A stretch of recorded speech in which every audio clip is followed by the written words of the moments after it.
subscribe now and press the bell icon. Never miss an update. Hello and welcome to Health Live at Seniors Today.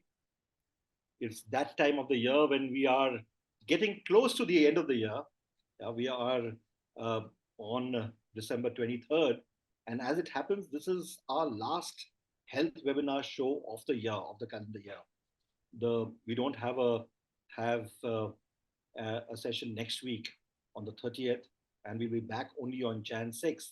And we thought it would be a good idea to have a session, those of you who've been attending our sessions in the past, you do know that around festivals, we do look at having a session with a dietitian, because all of us like to indulge a bit, and we thought it would be a good idea to have a dietitian in the house and who would talk to us about various issues concerning seniors. So we welcome Ms. Jill Parekh, who is a senior dietitian, a nutritionist, and a certified diabetes educator. She's based in Mumbai. Before we start speaking with her, I will introduce her. She is, as I mentioned, a well-known senior dietitian, nutritionist, and certified diabetes educator based in Mumbai with expertise in clinical nutrition, renal nutrition, weight management, and diabetic diet. She is skilled in designing and implementing personal nutrition plans to meet the diverse needs of clients, including celebrities, college and school students, working professionals, teens, models, pregnant moms, patients with kidney diseases, and I'm sure, of course, senior citizens. Dr. Parekh is well known for educating and motivating clients to make positive lifelong eating and exercise behavior changes. She is proficient in various nutrition tracking software and electronic medical record systems. Oh, these things are exceedingly important these days because everything is works on apps and online, as we have been doing since we started out in June 20, our health webinars, and we started with Seniors Today in July 2019. So welcome to Health Live at Seniors Today.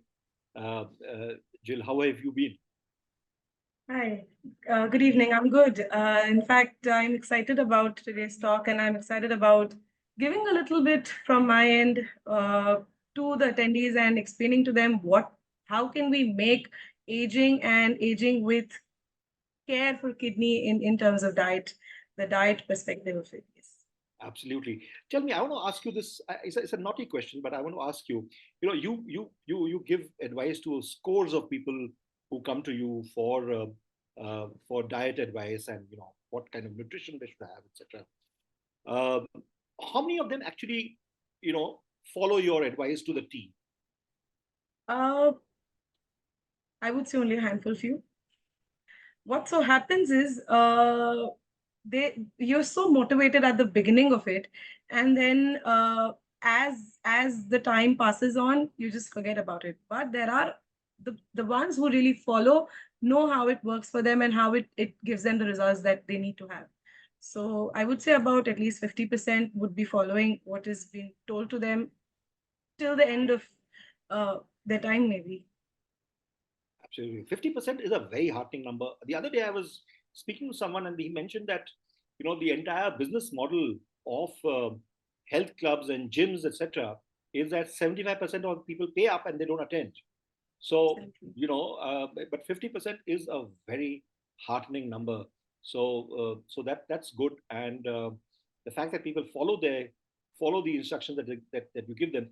Of course, the fact also is that they are coming to you with a specific ailment, and they want to take corrective measures and have that attended to. So over to you for your presentation. As always, our guest in the house will make a presentation. Jill Parekh is a certified dietitian and a diabetes educator, and has been dealing with a lot of renal and diabetes patients over the years. And we would request her to make a presentation. Those of you who have questions, please, as always, put them in the attendee in the Q&A tab, and mention your age and your gender so that she may be able to give you a little more focused advice. Over to you. So, as Mr. Maheshwari is already introduced with, I am Jill, and I will be here talking to you all about healthy aging with diet care for kidneys. And this is not only about kidneys, it is also about a lot of other things involved in the kidney factor. And I would like to talk about understanding first as to what are kidneys and why do they really matter. So, to start with, kidneys are some of the most important organs in our body and the most hardworking ones. And we only have two of them. So, we have to be really careful about how we take care of them and how we use them and what are they used for. So, first of all, they are used for filtering the waste products and toxins from our blood to keep us healthy. You can think of them as a water purifier wherein the clean water comes in and the toxins move out. So that's about the kidneys. And strong kidneys mean strong you, full of energy and vitality. If your kidneys are strong, they'll be able to help you to be healthier and lead a better quality of life. And that's what it is all about. Uh, I'm sure most of you all here today are above 50, and this question really comes to me from a lot of my young patients as to when I age, would my kidneys also age with me and would they start deteriorating as we age? Now, that's a question which is kind of interesting that yes, our kidneys do change as we age, but that does not mean that they have to be unhealthy. What it really means is when it changes as we age, it can still be healthy with us. And with right care, like a good diet, a good exercise regime, and a good lifestyle basically can help us be friends with our kidneys forever. So let's explore how to make our kidneys better. Let's explore how to do things in our lifestyle that can make our kidneys happier and like I said, friends for life. So now hypertension. Why have I mentioned hypertension in the third slide? Is it that really important? Yes, it is. Hypertension is one of the most leading causes for kidney problems in today's age. That can be anywhere in the world, doesn't need to be in India or in Mumbai. Uh, High blood pressure levels can definitely put a strain on your kidneys and make them work extra, causing them to, of course, deteriorate further. But that does not mean that, those of you who have hypertension does not mean that you have to be scared, thinking that, you will experience kidney failure. That's not how it works. Managing hypertension becomes really important. Managing your blood pressure levels in the right range with the help of medications, with the help of diet, and with the help of lifestyle changes can really help. And like it's mentioned here, a healthy diet is your secret weapon to high blood pressure levels. What can we do to ensure our blood pressures are under control? Limiting salt intake. As Indians, one of the most important things for us to do is limit our salt intake. We are very heavy in terms of our salt intake levels, and we generally tend to overdo a lot in the salt part. We tend to eat a lot of namkeens, we tend to eat a lot of papad, achar. I'm sure most of you agree with me that we tend to eat a lot of salt.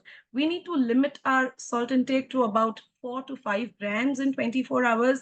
Yes, that's how much we really need in a day. We do not need anything more than that. 4 to 5 grams of salt, and that should be fine. You can very easily measure this with the help of a teaspoon, and one level teaspoon is roughly about 4 grams of salt. And that's how much you need in 24 hours. Along with salt restriction, you should also really focus on eating healthy, eating more fruits, eating more vegetables, and that should really help control our blood pressure levels. What is also important is to take lesser amounts of stress, move more, and relax. Exercising is also something that is very important to help lower the burden on our kidneys, the blood pressure burden on our kidneys. The next thing that I would like to talk about is diabetes. Uh, in the comments section, you can let me know how many of y'all are really experiencing diabetes and or know somebody who's experiencing diabetes. Uncontrolled diabetes is what I'm talking about. Most of us uh, most of us know of somebody who is experiencing uncontrolled diabetes, and it's really difficult to manage if your diabetes is uncontrolled. And managing your diabetes is also equally important. So like I said in my previous slide, that hypertension is one of the leading causes for kidney failures and kidney related problems in human population in general. Diabetes follows suit. Diabetes is just second in number, and we need to make our choices really smartly in terms of dealing with our diabetes. What can be done? Diabetes definitely affects your kidney, but that does not mean that with diabetes you cannot lead a healthy life, you cannot have healthy kidneys. How do you make your diabetes your friend? One is eating healthy. That's something that I will be speaking in every slide. I feel eating healthy, focusing more on that, and including healthy fats like nuts, avocado, omega-3 fishes if you're a non-vegetarian. Eating healthy fats is really, really important. And along with that, focusing more on preferring whole grains like whole wheat or brown rice or just whole grains, millets in general, would really help us control our diabetes better, would really help us manage our diabetes better. Refined flour, refined products, that is including anything and everything that is refined sugar, refined anything, is going to be dangerous, will definitely spike up your blood sugar levels. Something that we really need to be careful about, really need to start avoiding if you are not already by now. The other thing is we are very heavy on drinking sugary beverages, eating sweets. India is the diabetes capital. Eating mithai, eating sweets. So sweets, sugars, and sugary drinks act like bombs on your kidneys, which would definitely cause your kidneys to deteriorate and definitely cause your kidneys or you to experience all the other symptoms of kidney related problems. So eating well, exercising enough, and maintaining a healthy lifestyle becomes really important when we are dealing with diabetes. Now, a question that generally arises here is, I start to feel very nauseous and I start craving a lot of sweets. This is something that I get a lot from a lot of my patients. When I am a diabetic and I need to eat something sweet after every meal. I'm sure most of you also experience this along with other patients that I see. What you can do here is, instead of eating a sweet that is loaded with sugar, you can very easily consume one small little piece of jaggery or one date, and that should do just fine for you.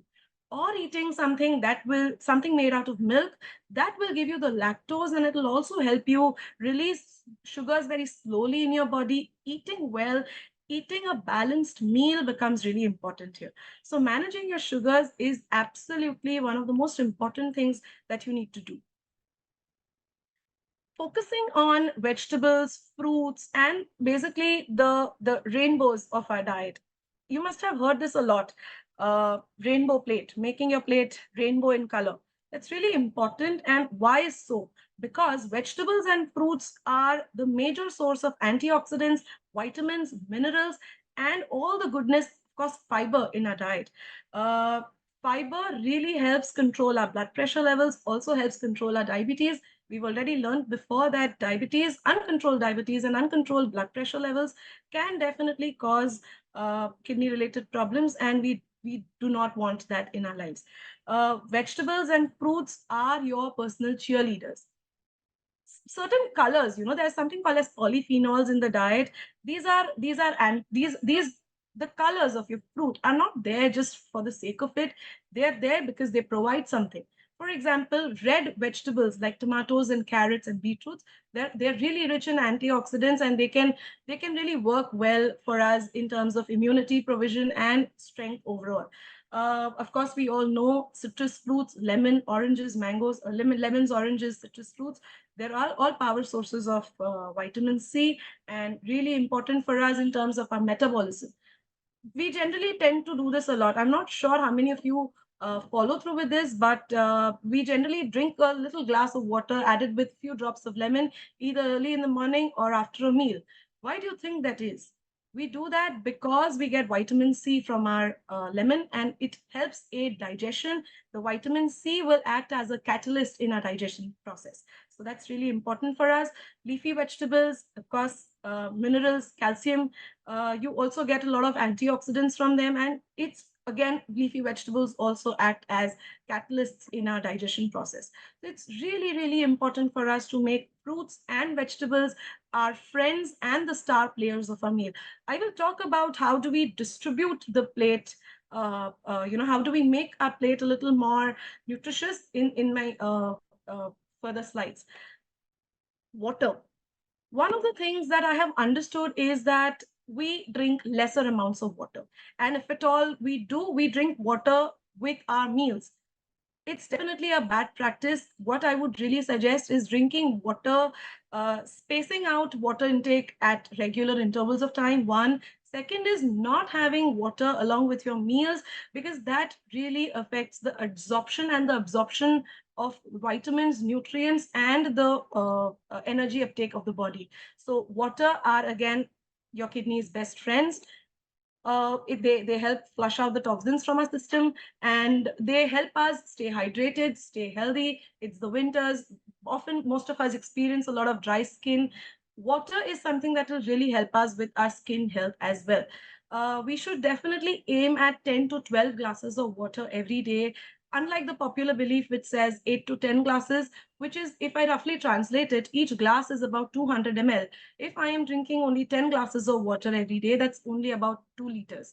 We generally suggest that, of course, this varies with person to person, and this also varies with age to age. But on an average, you should generally drink a minimum of 2.5 to 3 liters of water every day.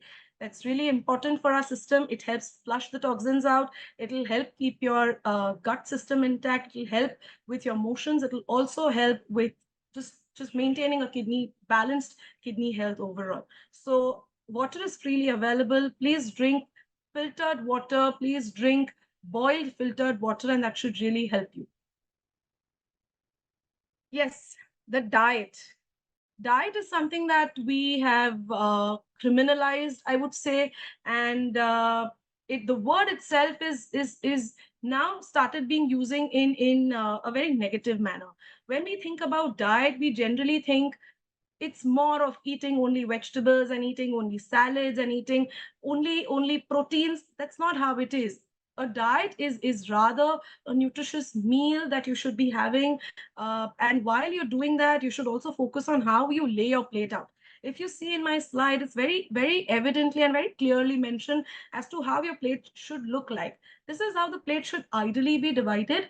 uh, think of your diet as just a very important part for your kidney and for your overall health. We should, like I said in my previous slide, we should opt for colorful meals, colorful fruits and vegetables for our meals. That's not only visually appealing, but like mentioned before, every color is also important in terms of antioxidant value or the mineral value or the polyphenols in general. So opting for a variety of fruits, a variety of vegetables is really going to help us. Uh, Opting for whole grains is really important these days. I mean, this year, the nutrition title or the the important nutritious food in for this year, the topic is millets. Millets are upcoming, and they have very high value of fiber, very high values of vitamins, minerals, and they're generally very beneficial in terms of diabetes care as well as kidney care. You should definitely opt for whole grains instead of refined ones. Limiting salt intake, like I previously mentioned, limiting sugar intake, and processed food intake, like I previously mentioned. What is also important here is, contrary to the popular belief, when a patient comes to me with a kidney disease, with any stages of kidney disease, they tell me that they have been asked by so and so to stop eating proteins completely. Contrary to that, I would like to say that even if you have any sort of kidney problems, you should include proteins in your meals, including proteins in terms of lean proteins that would be meat, chicken, fish, or milk and milk products like milk, curd, paneer, egg whites, dals, lentils. These are all good sources of protein. Of course, the quantity and it all varies from person to person. However, it is really, really important to include protein in your diet. Protein is the powerhouse of your body. Protein is where all your energy is being stored, all your glucose, all your glycogen, all your the muscle mass basically of your body. It'll help provide immunity. It'll also help you with strength and overall body function. Really important to focus on eating a good protein diet. That could be proteins in any form, uh, proteins for every meal, really important here. This is a sample diet chart that I have provided here. If you see, every meal has some sort of carbohydrate, some sort of fiber, some sort of protein. This is a very generic everyday meal for everybody. This is something that everybody can do. Of course, the main components of it can change. For example, if you do not want to eat chapati and you want to eat jawar roti, fine, you can go ahead and opt for that. What is important, what is crucial here is to understand that eating some sort of protein, carbohydrate, healthy fats, and fiber in every meal is extremely, extremely important. I hope this slide is something that everybody would really appreciate, and this slide is something that everybody really looks forward to. When I meet people, they tell me, "Ek diet chart de do." This is the diet chart that you're really seeing. Yes, this is a very important topic. When we talk about kidney health, we are only talking about food or medication or hypertension or diabetes. That's the only thing that we generally discuss about. There are a few other things that could, one, aggravate your existing kidney problem, or something that could induce kidney problems. This is really important. Going beyond the plate, what is that? In order to maintain a healthy kidney, it is important to avoid enemas. Enemas, frequent use of enemas can cause electrolyte disruption and causing kidney stress. Considering, we can always consider gentler options for constipation solution, like including more fiber in our diet, like if fiber inducing dietary based fiber is not helping, you can always go to your physician, to your doctor, and consult with them and opt for gentler solutions that could help ease you out of your constipation. The other thing is, we generally tend to overdo a lot in terms of antacids. A little bit of acidity and you generally start popping the antacid tablets. That's also really dangerous, and you should absolutely avoid regular overuse of antacids, because they can cause mineral imbalance in your body and impact your kidney function. Another important thing is dyeing of your hair. We all like beautiful hair. We all like hair that is colorful, or maybe we don't like showing our grays. But trust me, gray is the new black. Uh, no problem continuing with your grays. In fact, continue with your grays. Chemical hair dyes have been proven to contain harsh chemicals that, when absorbed in the body, will cause kidney problems at a larger run. So if you overuse chemical hair dyes, I know of a lot of people who come to me as patients, and they say that they've been frequently using hair dyes almost every week, which is dangerous for them, which could be one of the reasons why they're experiencing kidney problems. So to stay away from that, avoid using hair dyes. Use other options. There are multiple other options, or there are certain chemicals that should be avoided, and paradise or some dyes that are made without the chemicals. You can always opt for those. Painkillers. None of us like pain. A little bit of headache or a little bit of pain, we start popping in the painkillers like it's just a candy. And trust me, that is something that we definitely want to avoid. Frequent use of too much of painkillers in our system can cause damage to your kidneys over time, and that is something that we do not want. Maintaining healthy kidneys, you should always opt for painkillers under your practitioners, under your doctor's guidance, and only in prescribed amounts. It's really important to take a note of that. Another thing, one of the last things in this slide that I would want to talk about is alternative medications. Not all alternative medications are kidney friendly, and certain bhasmas and certain ingredients can definitely cause metal toxicity, and mindless popping of alternative medications or any medication in that sense would definitely cause kidney problems and definitely keep us away from maintaining healthy kidneys. This is something that I would want to really, I would want you all to really take a note of. And moving on, regular checkups. Now, it's not only about talking about kidney disease and how can we manage that. What is also important is prevention. Most of us do not suffer from kidney problems, and prevention is our ultimate goal, uh, uh, you know, ultimate guide to early protection against kidney disease. How do we prevent our kidneys from getting any kinds of kidney problems? So one is being proactive, getting regular checkups, get regular urine tests, very crucial for kidney function. Through your urine tests, we're able to understand if you're experiencing any form of protein loss. That could be, an indication of an early stage of kidney disease. So getting annual checkups is really important. Meeting with your doctors is really important. Early intervention is all that makes the difference.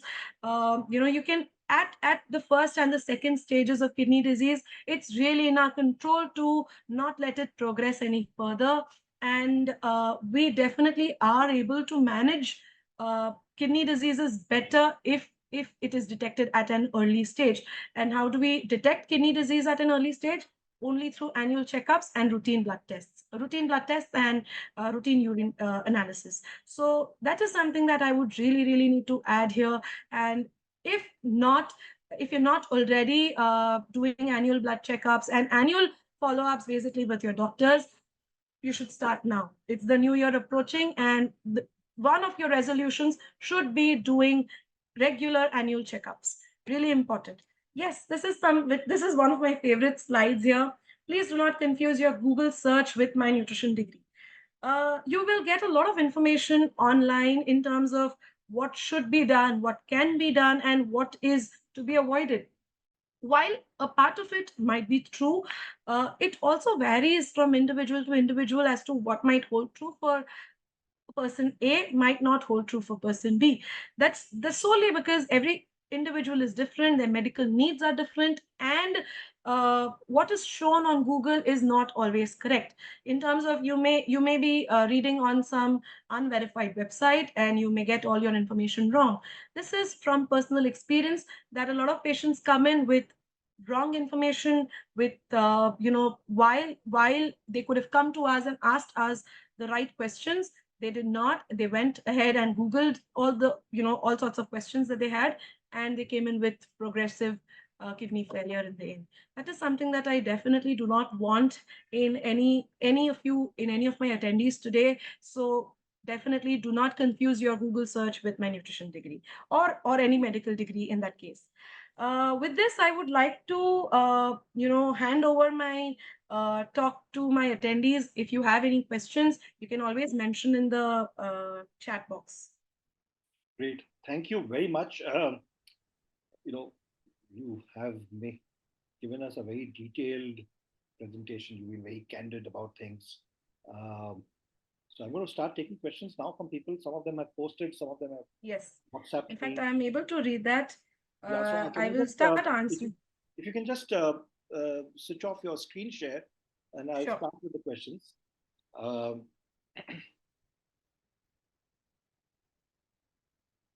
yeah, yeah, great. So I go to the first question, which is from Apurva Mehta. He's not mentioned his age. And this question has been asked to various diabetologists who have come here. Is it okay for a diabetic patient to eat sweet mango?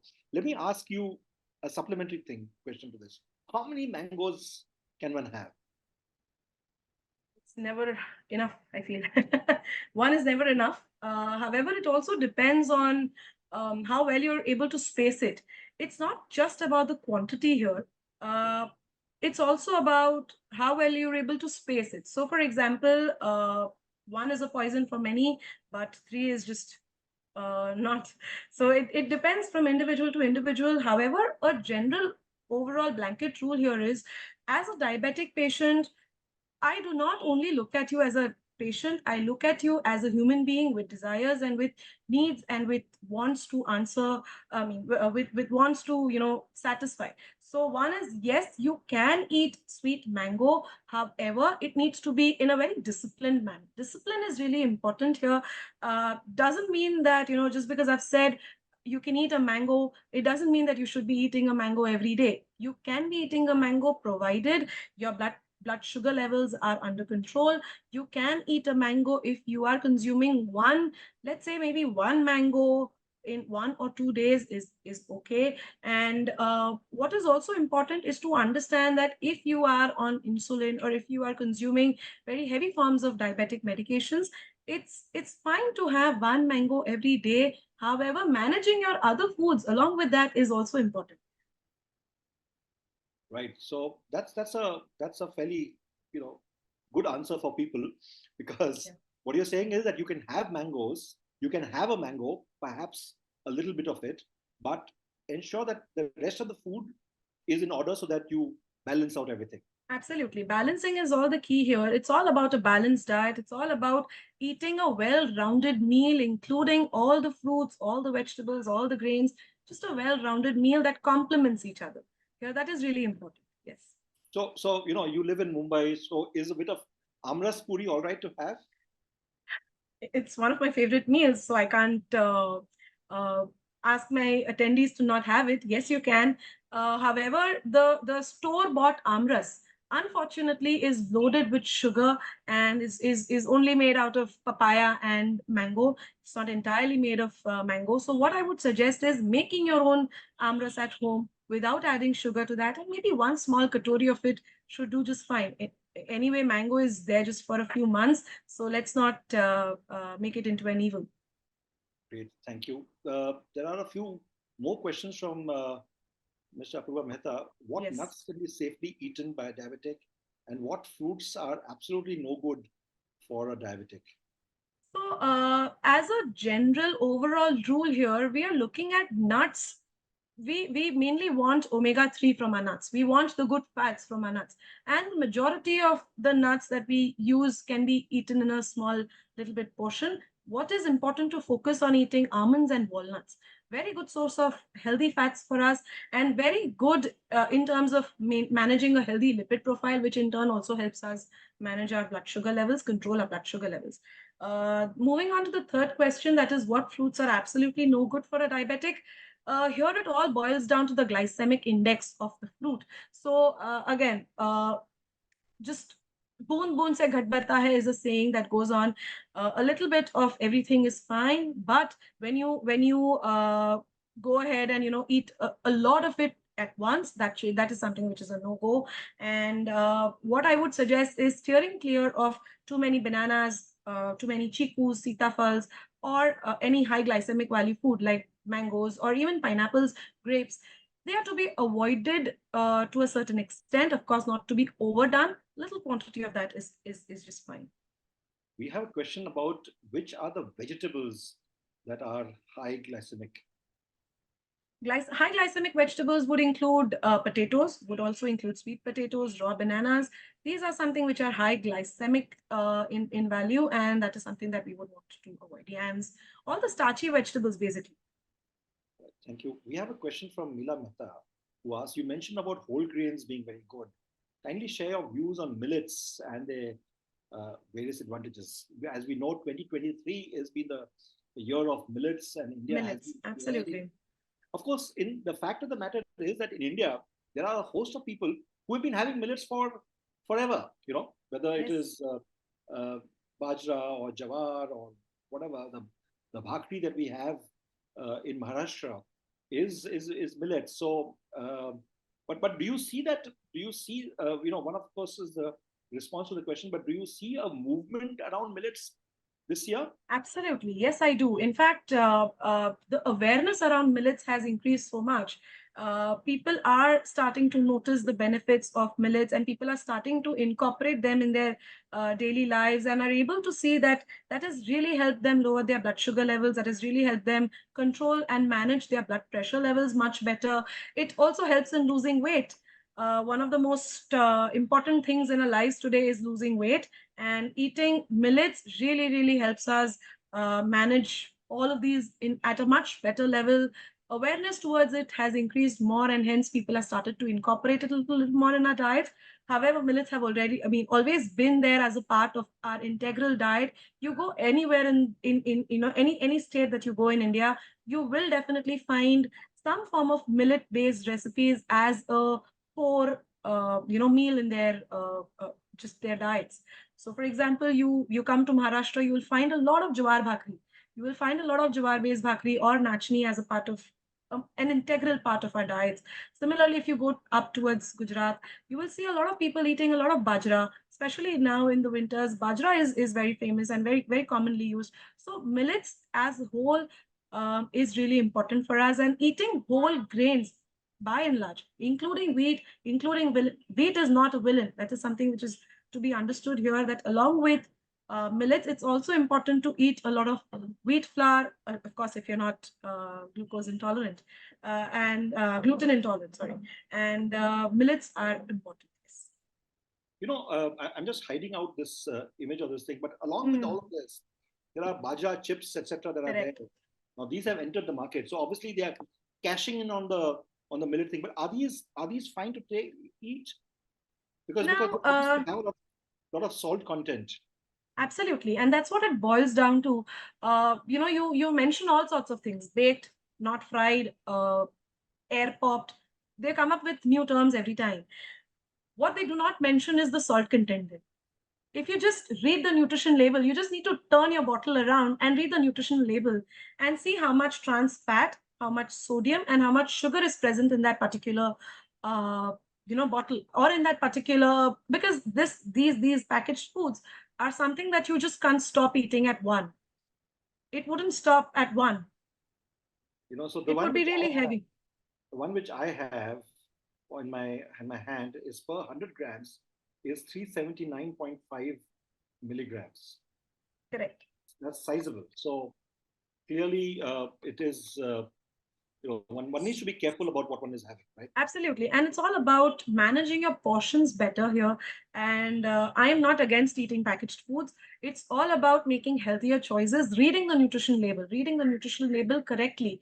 They also tend to deceive us, the nutrition label makers. They tend to deceive us by saying, that so and so 30 grams is, they will write the volumes. I mean, they will write the nutrition information only for 30 grams. But do we really stop at 30 grams? Is the question here. It tends to look a little healthier when you look at it at 30 grams. But the question is, we need to ask to ourselves is, do we really stop at 30 grams? As the headline says, no one can stop at one. Absolutely. Right. The other question which Mila Mehta has asked is, should one replace sodium with potassium salts, or generally decrease all types of salts? It's a general overall idea to reduce your overall salt intake to about 4 grams. Now, salt of any type is okay. Salt of the normal iodized salt is does definitely have its own benefits. It will give you iodine, which normally our Indian diets lack. Iodine is needing to be fortified, and that is something that is really important for us. You can very easily stick with the iodized salt. If you want to continue with the potassium-based salts, pure salts, or any other low-sodium salts, fine with me. But what is also important is to understand is that all the other salts are generally more, they're less salty in nature. So you tend to put a lot more of it in your diet, in your meals, as compared to the iodized salt. So if you're able to manage your other salts, the potassium-based salts in the 4 grams, 5 grams range, it's fine by me. I am not against any other salt. Right. Thank you. We have a question from Shamla Ravi, who asks, what is nephrotic syndrome, and what renal diet is best for nephrotic syndrome? So nephrotics. So what are nephrons is something that we really need to understand. Nephrons are basically, I would say, the powerhouse of the major components of your kidneys, and that is the syndrome has to do with the non-functioning or less functioning of your nephrons, leading to lesser amounts of waste products. Now, what are waste products? Basically, waste products are the toxins that the kidney needs to eliminate from your body. However, because some part of your kidney is not functioning the way it should, it is being retained by your blood, and hence it shows up in your blood report. So, for example, your creatinine levels go high, or your uric acid levels go high, or your blood urea nitrogen goes high. That's all because the kidney is not able to move, to remove the toxins out of your body, and hence it is being retained. Now, in nephrotic syndrome, it is important. So here, I will not be able to give you a personalized plan or a personalized opinion. I will have to look at the reports, and I will have to look at the case to understand it a little better. However, by and large, as a general rule, it is important to limit salt intake. If you do not experience swelling or you do not experience any reduction in your urine output, you can very easily consume 2 liters, 2.5 liters of fluids every day. You can also limit all the high potassium based foods, because with nephrotic syndrome, you're also at an elevated risk of an elevation in your serum potassium levels. So limiting high potassium based foods here, it becomes important. And it also is important to not discontinue using proteins in your diet. Proteins are really, really important. Like I said in my previous slide, eating sufficient amounts of protein becomes important here.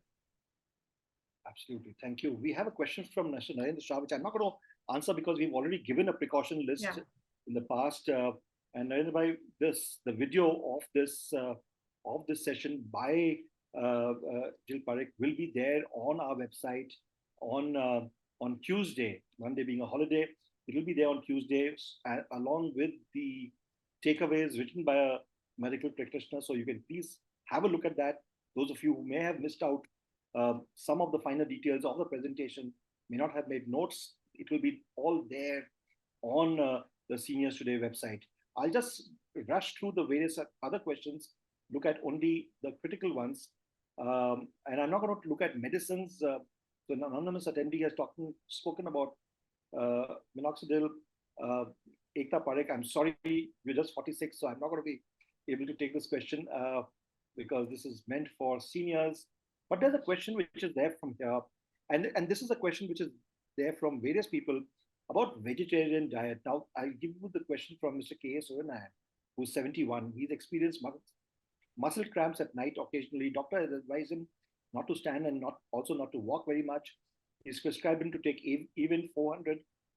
He's taking this for some time. He also takes Telemi 20 for BP. Is consuming these two medicines affecting my kidneys? Mr. Suranayan, that you should speak to your nephrologist, but he has vegetarian and occasionally fish. The question which is there, he's not perhaps asked this, but there are other people who are asking questions about for proteins, eggs and chicken and fish. Chicken, can they be eaten? What other dietary and other precautions should be taken for somebody who's diabetic, who has hypertension? Mr. Suresh Ghate, 71. So an overall thing about veg and non-veg is what would be good if you could give that. Absolutely, and it's something that really needs to be highlighted today. Is that vegetarian diet, contrary to popular belief, if taken in the correct manner, in the way it should be, is not devoid of protein. All my vegetarian friends can definitely stick with their vegetarian diets. What is important is consuming high biological value protein. If you do not consume eggs, which is actually supposed to be a very high biological value source of protein, you can make high biological value protein on your own. How do we do that? Now, first I'll talk about the non-vegetarian proteins, and then I'll move on to the vegetarian, because that's going to be slightly longer. Non-vegetarian proteins, egg whites, great sources. Chicken and fish, yes, can be consumed. Try avoiding try consuming or try focusing more on the lean meat here, because that is where the actual amino acids, and that is the fat-free part basically, and that is something which will be more readily absorbed by your body. Now, what is also important here is a lot of us go to the gym, and a lot of our gym instructors and a lot of our friends there tell us, if you are, for example, 60 kilos of weight, you should consume twice the amount of protein and have about 120 grams of protein every day. I do not believe in that. And in fact, what I also want to suggest here is that eating that much amounts of protein puts an additional load on your kidneys for it to be excreted out from the body. it is not so important to consume 120 grams of protein. However, if you're only able to consume 60 grams, but that 60 grams is first class proteins or is high in biological value protein that is more readily absorbed by the body, it is going to make a world of a difference, and that is going to be really helpful for us. Now, what do I mean by high biological value protein or first class proteins? Mainly proteins which are more or less complete in their amino acid profiles, proteins which would be more readily absorbed and adsorbed by the body. What are those proteins? Like I said, egg whites, a great source. Lean meat, yes. Fish, yes. In the vegetarian diet, milk is supposed to be like the second after egg whites. So milk and milk products would come second after egg whites as an amazing source of protein, high biological value protein. Lentils and grains, not so high in biological value, not such a high in terms of, not so high in range of amino acids. However, when you combine the two, I mentioned earlier about making your own first class proteins. Now, when you combine a grain and a dal, you tend to mix the amino acid profiles of both, and they tend to complement each other. So, a staple in most of our diets is khichdi, or a staple in most of our diets would be idlis and dosas, basically where rice and dal is being mixed, or where a grain and a dal is being mixed. That is supposed to be a very good source of protein, and that is really helping us as vegetarians in terms of protein absorption and adsorption. So that is one thing. Other thing is, there is a new research now that suggests that eating protein before you eat carbohydrates in your meals really helps in the absorption of it in your body. So that is something that is important. So for example, you sit with a plate and you have dals and you have paneer and then you have roti and sabzi. It is important to eat a little bit of protein before you eat your carbohydrates, and then you can eat your carbohydrates. Essentially, you can have your roti and sabzi. That way we're able to speed up the absorption of the protein in your body, and that makes it more important, and that is where protein becomes really important for us. So the takeaway here is the quality and not the quantity. Absolutely. And to those of you who are vegetarians here, worry not. It's not that you're not going to be getting all the proteins. You will. Yes. You just need to be a little careful. There's a question which has been asked twice by Akori Kumar. He says he's got 102 or 103 fasting food sugar. Is there any dietary precautions that he needs to take? I guess it's the same for. Correct. So, yeah, sorry. Is there any dietary precaution that he should take? I've already suggested about the same in my previous talk. 103 is not bad, is absolutely under control. If you are skeptical about you being diabetic, you should always get your HbA1c checked to understand whether, what is your blood sugar levels. HbA1c is an average of your blood sugars for 3 months. Get that checked. If it is above 6.5, you should go consult with your, endocrinologist and get your diabetes medications started. Right. There was another question which was asked about goat milk versus normal milk. Is it something that you would like to flag off? I'm not against any milk. I'm not against any dairy of that sort. Goat milk, yes. So every milk, that would include goat, cow, human, buffalo. Every milk has a different profile in terms of certain vitamins that they hold, and also the fats that they have. For example, you have buffalo milk and you have cow's milk. The saturated fats in buffalo milk is slightly at a higher level as compared to that of cow's milk. Similarly, in goat milk, it's not greatly different. Of course, the taste differs. If you like it, I am not against it. But is it worth worth creating a hole in your pocket with buying A2? If you can afford, otherwise no. All right, no, but is it worthwhile? Is it worthwhile to look at newer options like A2 that have come in the market? So all buffaloes by default are actually A2. All buffalo milk that you get is by default A2, and you can really consume buffalo milk. I'm not against it. You can also consume A2 milk. There are certain breeds of cows. Again, it all boils down to the fat content of that milk. The protein not really, differs. It doesn't really greatly differ. It's just a very, very minute difference in the protein content. And it's not that one person will be consuming about a liter of milk every day, where it should really, in those volumes, it would start making a difference. However, as a general observation, we consume not more than 300 to 400 ml of milk per person. So any milk of your choice is absolutely fine. Shouldn't matter. Thank you very much for this session. You've answered so many questions here, and your presentation was amazing. I'm going to ask you. I'm going to pause. Let you think about it for a minute. This is our last session for the year, and this is the time when typically people have their New Year resolutions. Is there one or two or three resolutions that you think? And I'm going to stray a little bit from the topic of this session today. But what are the dietary resolutions senior citizens above the age of 60 must have? You can just give it off the cuff, but in the meantime, for all of you over here, this is the last session of this calendar year.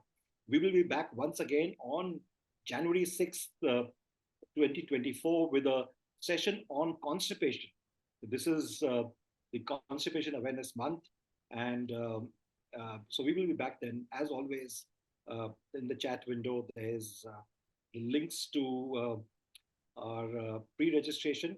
And over to you, Doctor. From I know I'm sorry to have put you on the spot on this, but some off-the-cuff resolutions that you think people should have. Just straying a little away from the diet and focusing a little more on something much more crucial is something that I have observed over the years is focusing on yourself. The number one resolution that you should have on that page or on that wall in their diary, wherever you, or up here, just wherever you make those resolutions, focusing on yourself, on your mental health, on your well-being. It starts from you. That's something that is really important, and that should be the number one.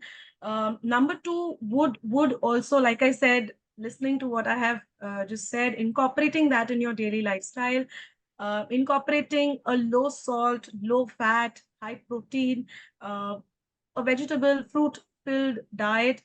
Eating balanced meal is something, not being too heavy on yourself, not making unrealistic goals.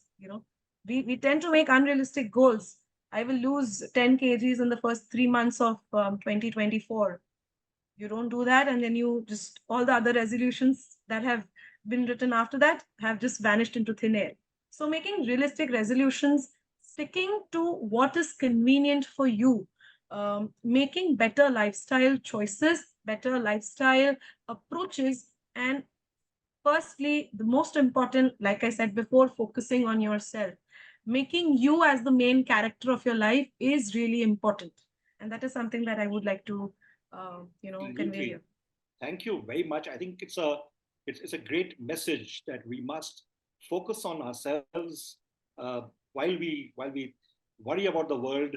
Let's focus about ourselves. Let's focus about our health. At the Health Life at Seniors Today series that we've been doing, that we've been looking at various issues that concern all of you.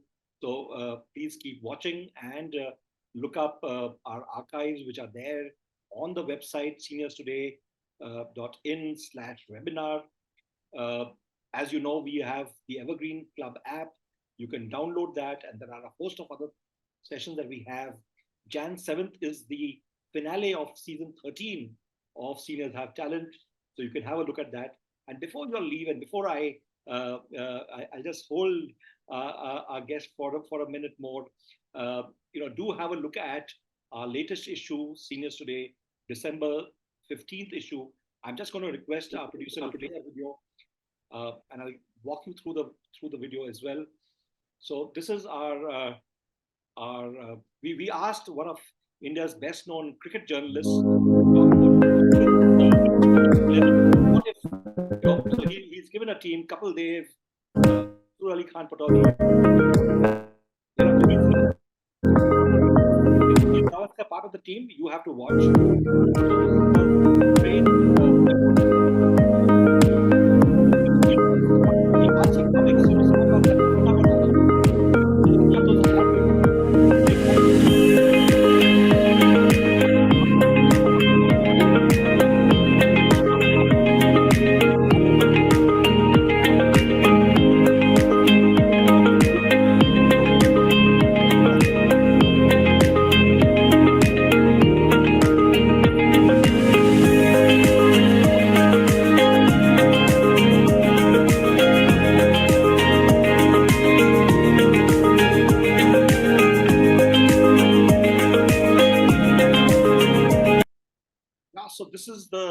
Seniors Today, December 15th issue.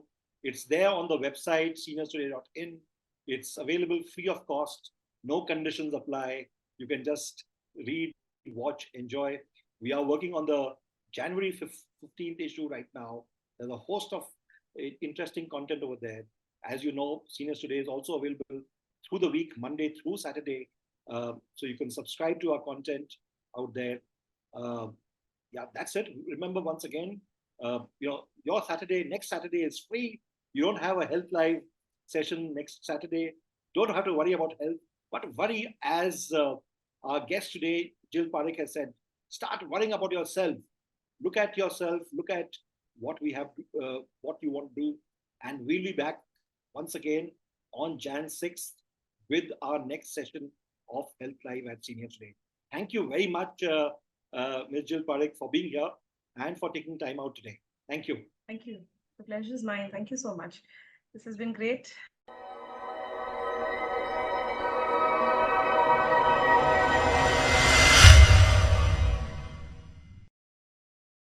Subscribe now and press the bell icon. Never miss an update.